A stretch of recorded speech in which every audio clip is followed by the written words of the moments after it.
விட்டியாவா இரு இப்ப. விட்டுறியா? எனக்கு எடுத்துறாதையா? எடுத்துடாதேவா? என்ன விளையாடுறியா? பாவம் தற்கொலை பண்ணிக்க போய் காப்பாத்த வந்தா இப்ப பழி எம்மையில போடுறிய. என்ன வளருங்க? நான் எதுக்கு தற்கொலை பண்ணிக்கணும்?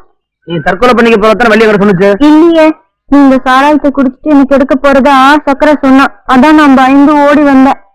ஓ அப்படியா? ஏன் அப்படி சொன்னாங்க? கை அடிபட்டு இருக்க.